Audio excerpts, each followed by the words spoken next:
My name is Eleanor Whitmore. I am 74 years old, and until 6 months ago, I believed I had raised my daughter well. I believed that because I had sacrificed everything for her, she would one day protect me the same way. I was wrong. For most of my life, I worked quietly. My husband passed away 12 years ago, leaving me with a modest pension, our fully paid off home and careful savings we had built over 4 decades. We were never rich, but we were disciplined. Every dollar had a purpose. Every account was organised. My late husband used to say, "Security is freedom, Ellie." I lived by that. When my daughter, Caroline, and her husband, Mark, began visiting more often last year, I thought it was love. They brought groceries, they insisted on driving me to appointments, they fixed small things around the house. At first I felt grateful, proud even. I told my friends at church that I was lucky, that not everyone had children who cared so much. But kindness, I have learned, sometimes arrives wearing a disguise. It started subtly. "Mum, you shouldn't stress about bills anymore," Caroline said one afternoon, standing in my kitchen with her phone in hand. "Let me just manage the online banking for you. It's easier." I hesitated. I've always handled my own finances. Even after my husband died, I learned everything: passwords, transfers, taxes. It made me feel capable, independent, but Caroline insisted. She said it was dangerous for someone my age to handle things alone. She mentioned scams, fraud, identity theft. She made it sound like she was protecting me, so I gave her access. Just temporary, I told myself. At first, nothing seemed unusual. She paid the utilities. She transferred money for groceries when she shopped. She'd show me quick summaries on her phone. "It's all under control, Mom." I wanted to believe that. Then small changes began. A larger grocery bill than expected. A shared expense I didn't recognise. A subscription service I never signed up for. When I asked, she brushed it off. "Oh, that's just easier this way. We put some family expenses together. It balances out." Balances out. I didn't argue. I didn't want to seem suspicious. I didn't want to be the paranoid old woman who doesn't trust her own child. But late at night, when the house was quiet and my husband's photograph stared at me from the dresser, something inside me felt unsettled. The first time I checked my account alone again, it was by accident. Caroline had forgotten to log out on my old laptop. I wasn't snooping, I was looking for a recipe, but there it was, my bank dashboard open, and the balance was lower than I remembered, not drastically, not dramatically, but enough. I printed the statement. Line by line, I read it. Restaurant charges I had never visited, online purchases in cities I had never travelled to, transfers labelled family support.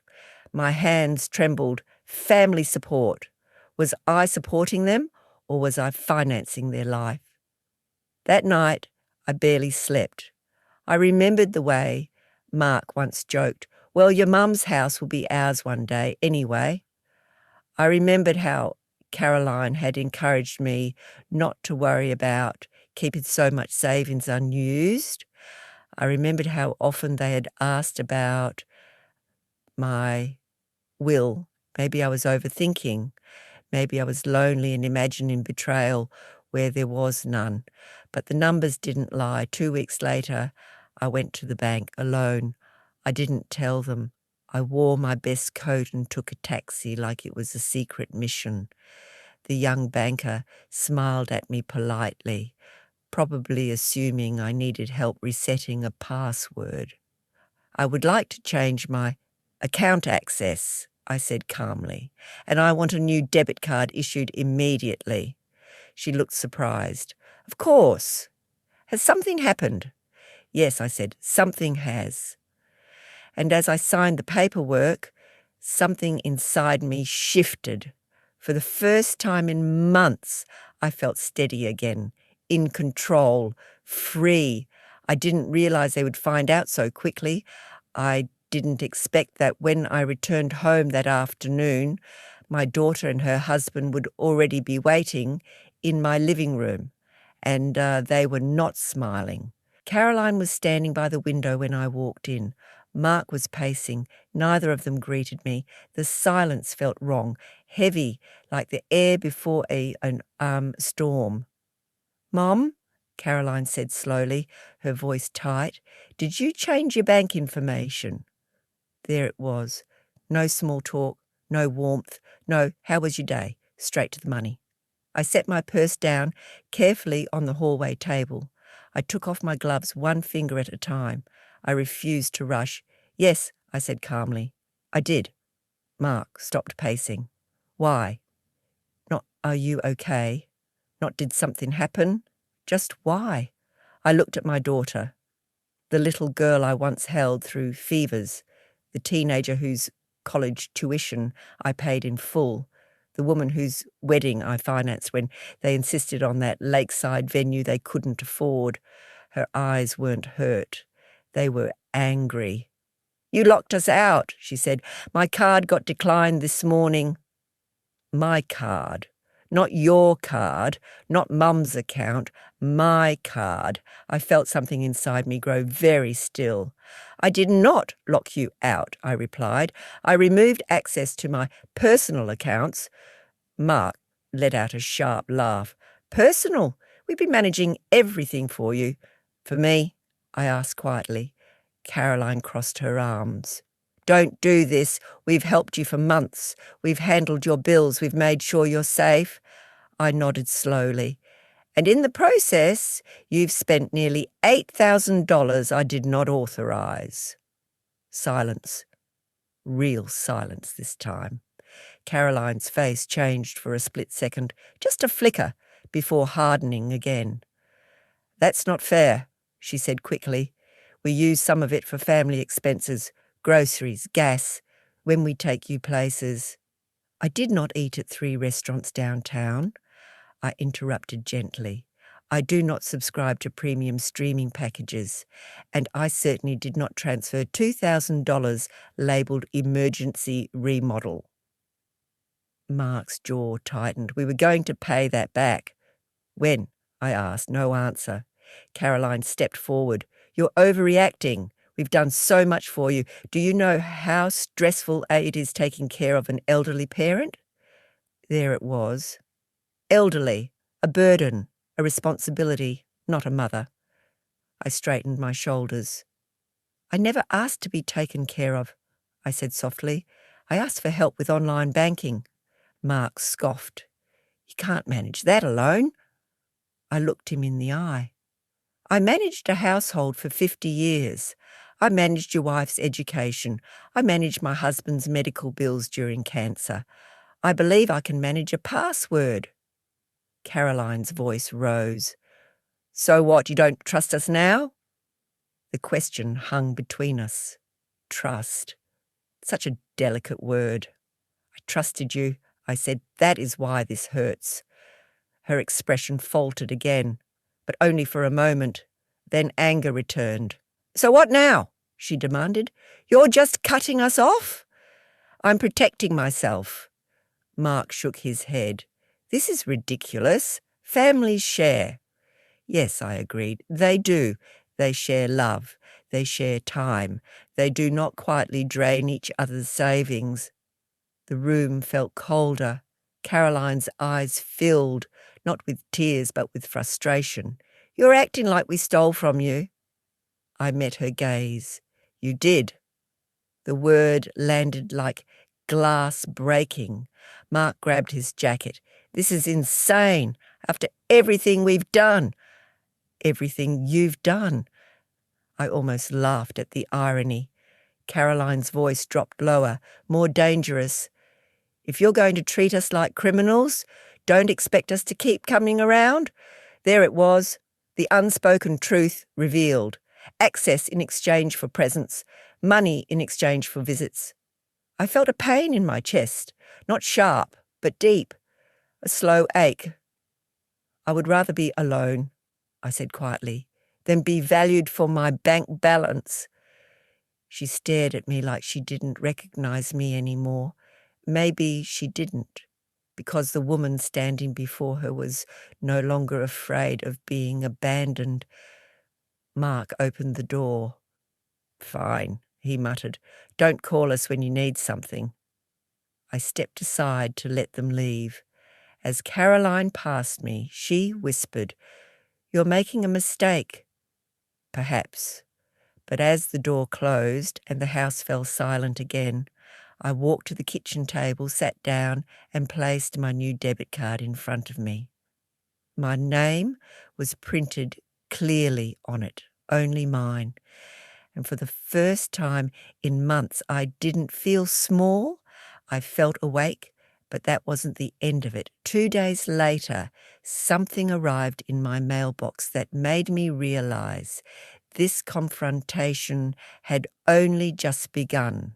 2 days later, I found a thick white envelope in my mailbox.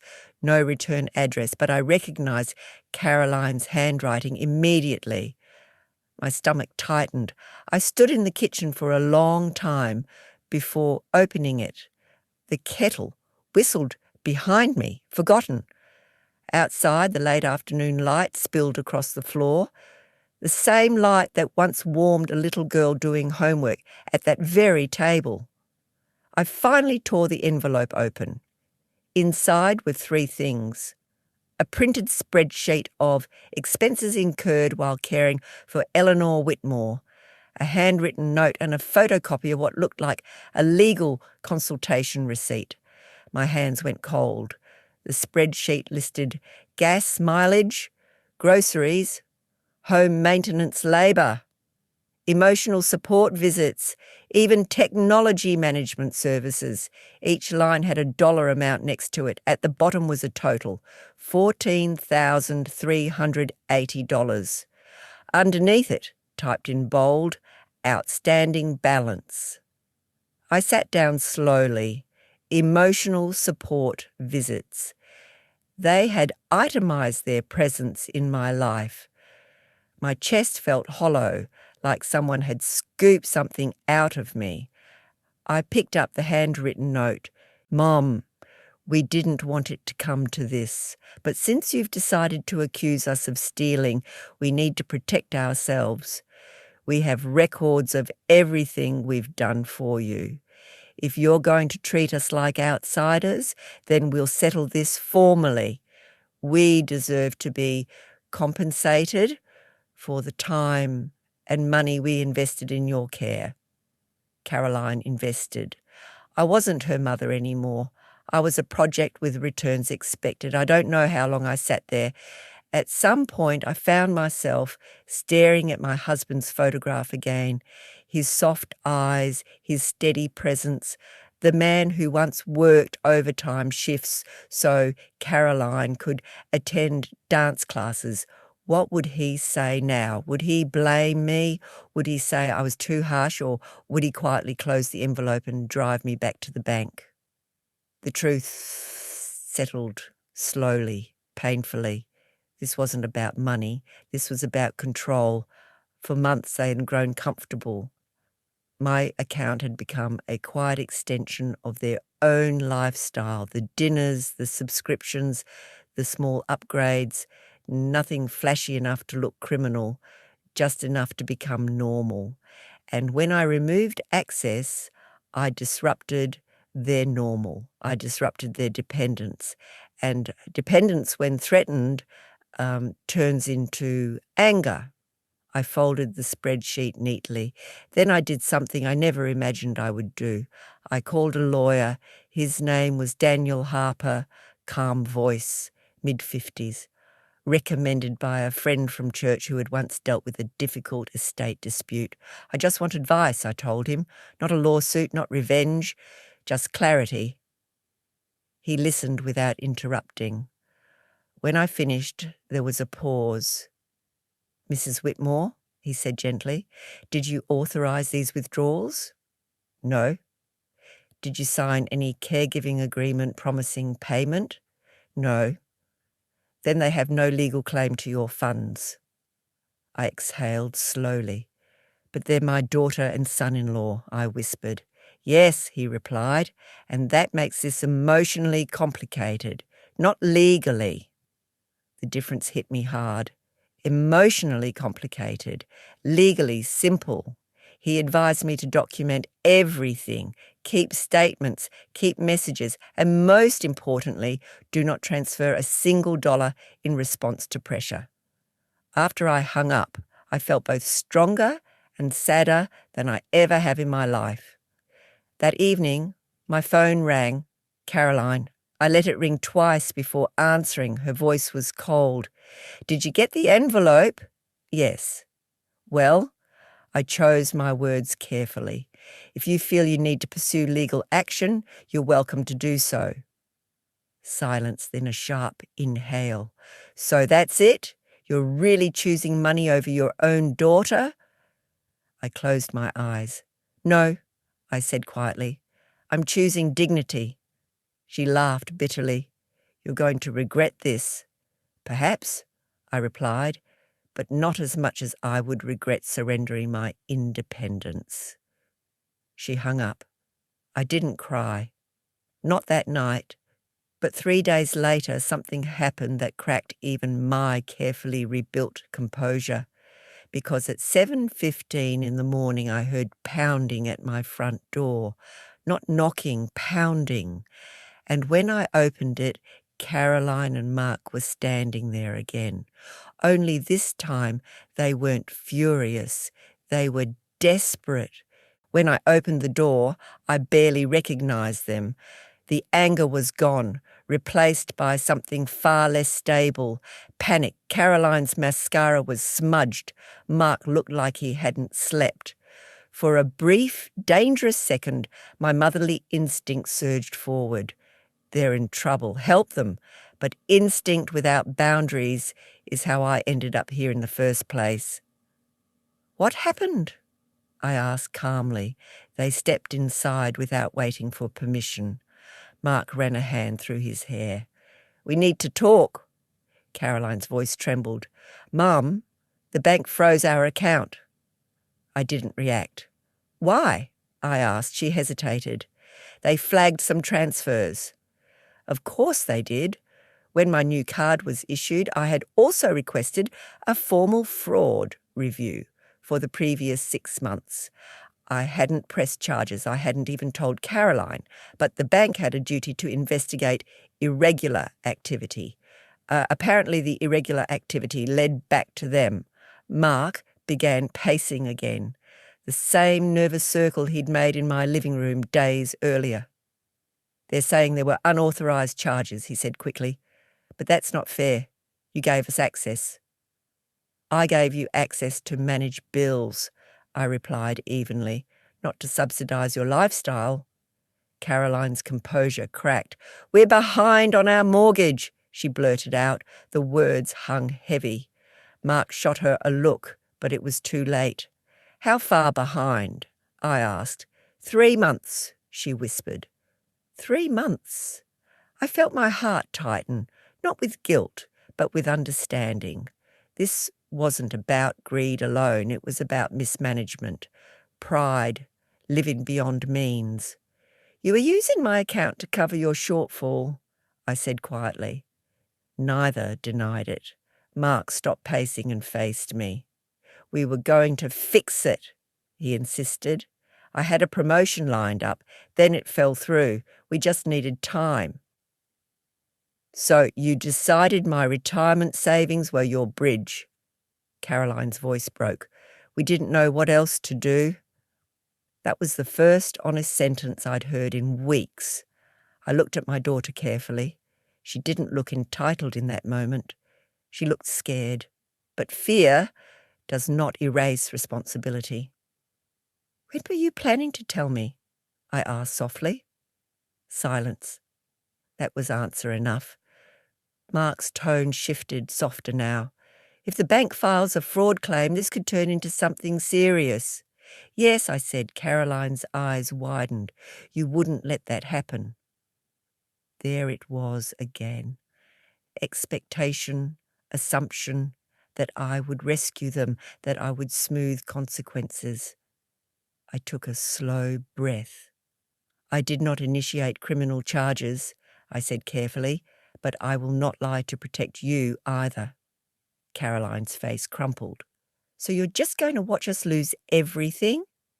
The question cut deeper than the accusation, because I remembered standing in a hospital hallway years ago, terrified of losing my husband.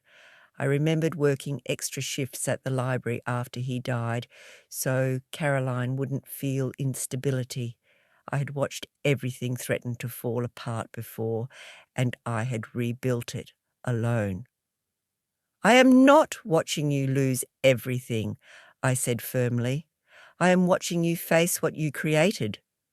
Mark's voice hardened again. So that's it? You're teaching us a lesson? No, I replied. Life is... Caroline stepped closer to me, lowering her voice. Mom, please. That word, please, it almost undid me. But I had learned something important in the past month. Helping someone who refuses accountability only prolongs their collapse. If I help you, I said slowly, it will not be through secret transfers. It will not be through silent access to my accounts. They both stared at me. I will not give you money. Caroline flinched as if I had slapped her. But, I continued, I will sit down with you. I will go through your finances line by line. I will help you build a repayment plan. I will help you speak to the bank. I will help you restructure your mortgage if possible, Mark frowned. We need cash. You need discipline, I replied. Silence again, this time not angry, just heavy. Caroline sank into a chair. You're not the same, she said quietly. No, I agreed. I'm not. For decades, I believed love meant sacrifice without limit. Now I understood something else. Love without boundaries becomes permission for harm. Mark looked defeated. So, if we lose the house, you will rent, I said calmly, and you will rebuild. Caroline's eyes filled with tears, real ones this time. You'd really let us fall? I walked to her slowly. I placed my hands on his shoulders, the way I used to when she was little and frightened of thunderstorms. I'm not letting you fall, I said gently. I'm refusing to lie underneath you so you don't feel the ground. She broke then, not in anger, in realization. For the first time she saw me not as an account to access, but as a person with limits. They left quieter than they arrived, not furious, not satisfied, just unsettled. That night I finally cried, not because I felt guilty, but because motherhood at 74 had become something I never expected, the courage to say no. But I had no idea how hard that courage would be tested in the weeks to come. The weeks that followed were some of the quietest of my life. Caroline didn't call, Mark didn't text. The house felt larger than usual, not emptier, just echoing differently. I moved through my routine slowly. Morning tea, newspaper at the kitchen table, watering the garden, church on Sundays. Outwardly, nothing had changed. Internally, everything had. I kept expecting anger to return, accusations, legal threats, another envelope. Instead, there was silence, and silence can be more frightening than shouting. 2 weeks later, my phone rang in the middle of the afternoon. It wasn't Caroline, it was the bank. Mrs. Whitmore, the manager said gently. We've completed the internal review. Several transfers were flagged as unauthorised. We need to know whether you intend to formally dispute them. There it was, the line On one side, accountability. On the other, protection. If I disputed the charges officially, it could escalate. Investigations, legal consequences, permanent records. If I didn't, the money would simply be gone. How much total? I asked quietly. After adjustments and reversed fees, just over $11,000 remained unaccounted for. $11,000, not a fortune, but not small. I closed my eyes. Give me 24 hours, I said. That evening, I sat at the dining table with all the statements spread out again. I traced each number with my finger. I tried to measure the cost of peace. And then I asked myself a harder question. If I erase the consequence, what lesson remains? The next morning, I called Caroline. She answered on the second ring. Her voice sounded tired. Yes? I need you to come over, I said calmly. Alone. There was a long pause. I'll be there in an hour. When she arrived, she looked smaller somehow, not physically, emotionally. She sat across from me at the table. I slid the bank statements toward her. They want to know if I'm disputing the remaining amount. Her eyes flickered over the pages. You're going to, aren't you? She asked quietly. I haven't decided. Her shoulders dropped slightly. I know we were wrong, she said, almost whispering. It was the first time she'd said it plainly. No justification, no but, just wrong. I need to hear you say it clearly, I replied. She swallowed. We took money without asking. We convinced ourselves we'd replace it before you noticed. When you changed the account, we panicked. Tears welled in her eyes. We weren't thinking of you as a person, Mom. We were thinking of you as stability. That word hurt. Stability. A financial cushion, not a mother. I didn't raise you to survive by leaning on others without consent, I said softly. I know. Silence settled between us. Not hostile this time. Honest. If I dispute this, I continued, the bank may pursue recovery from your accounts. It could affect your credit, your employment background checks, your future. She didn't argue. If I don't dispute it, I said, you will sign a formal agreement acknowledging the debt. You will repay it monthly, every dollar, with interest, not because I want profit, but because actions have weight. Her head snapped up. You'd still make us pay it back? Yes. A tear slipped down her cheek. That's harsh. No, I said gently. Harsh would be pretending nothing happened.